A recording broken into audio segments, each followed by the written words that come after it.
পড়াশোনা করে টাকা ইনকামের জন্য মানুষ পড়াশোনা করে না, তাহলে objective is wrong. Objective is wrong, এটা নয়। বরং আপনার নিজকে আপনি ডেভেলপ করুন, আপনার নিজকে আপনি উন্নত করুন, আপনার নিজের মধ্যে আপনি ইনভেস্ট করুন। ইনভেস্টমেন্ট করতে হলে আপনাকে আলাদা থাকতে হবে, নির্জন থাকতে হবে, একা একা চিন্তা করতে হবে, ভাবতে হবে। আপনার নিজকে আপনি কবে ভাবছেন? আপনার তো কতক্ষণ পরে সোশ্যাল মিডিয়ার, ইউটিউবের নোটিফিকেশন আসে, ফেসবুকের নোটিফিকেশন আসে, ইনস্টাগ্রামের নোটিফিকেশন আসে, লিঙ্কডইনের নোটিফিকেশন আসে, অথবা কখনো কখনো টুইটারের নোটিফিকেশন আসে, কখনো কখনো স্ন্যাপচ্যাটের নোটিফিকেশন আসে। এরকম কোনো কিছু নোটিফিকেশন আপনার আসছে, আপনি ওটা নিয়ে ব্যস্ত, আপনি পড়তে বসেছেন, আপনি নোটিফিকেশনের জ্বালায় আপনি পড়তে পারেন না। আপনি জানেন, এমনকি বিজ্ঞান তো বলছে, কারো যদি একবার কনসেন্ট্রেশন ব্রেক হয়, আবার নতুন করে কনসেন্ট্রেশন আসার জন্য 23 মিনিটস লাগে। আপনি কিভাবে এক্সেলেন্স অর্জন করবেন? আপনার সাবজেক্টে আপনি কেন আপনার ইউনিভার্সিটি সেরা না?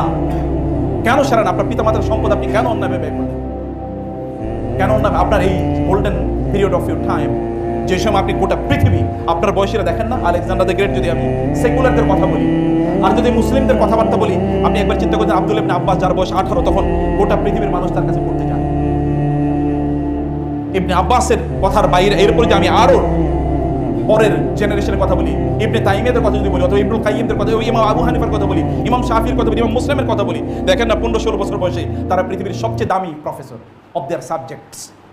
তাদের সাবজেক্ট আপনি হতে পারতেন, আপনি যে কোনো সাবজেক্টের উপর 1 বছর পর্যন্ত প্রতিদিন 1 ঘন্টা করে পড়ে দেখেন তো আপনার প্যারালাল পৃথিবীতে কেউ আসে কিনা? আপনার ইউনিভার্সিটিতে কেউ আপনার প্যারালাল আসতে পারবে না, কেবল 1 ঘন্টা ব্যয় করেন ওই সাবজেক্টে। এবং আমি আপনাদেরকে বলি যে প্রতিদিন 1 ঘন্টা করে ইংরেজি পড়েন, 1 বছর পরে দেখেন আপনার ইউনিভার্সিটির প্রফেসরই আপনার সাথে ইংরেজিতে পারে কিনা। আমি বলে গেলাম এখানে 1 সপ্তাহ 1 ঘন্টা করে কেবলমাত্র ইংরেজি পড়েন, 365 দিন 65 ঘন্টা ইংরেজি পড়া লাগে নাকি? নেভার, কোনোদিন পড়া লাগে না। আপনি দেখেন রাসূলুল্লাহ সাল্লাল্লাহু আলাইহি ওয়াসাল্লামের কাছে একজন আসলেন, যায়েদ ইবনে সাবিত, যুদ্ধে তিনি যেতে পারলেন না, তিনি কাঁদছেন। তার মা নিয়ে আসলেন যায়েদ ইবনে সাবিতকে, ইয়া রাসূলুল্লাহ, যায়েদ ইবনে সাবিত যুদ্ধে যেতে পারে না, এখানে কাঁদছে, তাকে আপনি কিছু একটা কাজে ব্যবহার করেন। রাসূল যায়েদকে ডাকলেন, যায়েদ আসো, এদিকে আসো, তুমি হিব্রু ভাষা শেখো, কারণ ইহুদিদেরকে আমি খুব নিরাপদ মনে করি না, ওরা ধর্মগ্রন্থ বিকৃত করে ফেলে, তুমি হিব্রু ভাষা শেখো। তিনি বলেন, রাসূল আমাকে যেহেতু এনকারেজ করেছে, আমি গেলাম, আমি 14 দিন ইন্টেন্সিভলি এই ভাষাটা পড়লাম, 14 দিন ওই ভাষার আমি এক্সপার্ট হয়ে গেলাম। এটা একটা স্ট্যান্ডার্ড, এটা একটা স্ট্যান্ডার্ড। দেখেন না বিভিন্ন জায়গায় বলা থাকে 7 দিন ইংরেজি ভাষায় আপনাকে স্কিল করে দেবে। আমি বুঝি এটা বোগাস, কিন্তু তারপর আপনি 7 দিন পড়ে দেখেন না। আমি 7 দিনের কথা আমি বলছি, 1 মাস 1 বছর আপনি করেন, 1 আওয়ার 23 ঘন্টার কথা আমি কিন্তু বলি নাই আপনাকে, 23 ঘন্টার কথা বলি না। আপনি 10 মিনিট করে যে কোনো একটা সাবজেক্টে ফোকাস করে আপনি এটা করবেনই। মেক ইট ইনএভিটেবল, এটা আনচেঞ্জেবল, এটা আপনি কোনোদিন পরিবর্তন করবেন না, এইটাই আপনি করেই যাবেন, এটা কন্টিনিউয়াসলি করবেন, এটা কোনোদিন পরিত্যাগ করবেন। আপনি এটা করেই দেখেন কি ঘটে, আপনি করেই দেখেন। আপনি ফিজিক্সে পড়েন, প্রতিদিন আপনি সবচেয়ে নতুন জার্নালগুলো পড়েন, নতুন কি বই আছে পড়েন, গুগলে সার্চ দেন, মানে ফিজিক্সের উপর, কেমিস্ট্রির উপর, কম্পিউটার সায়েন্সের উপর আপনি বলেন কি কি অ্যাপ্লিকেশন আপনার কম্পিউটার সায়েন্সের সাবজেক্টে পড়া লাগে নাকি এর উপর এক্সপার্ট হওয়ার জন্য?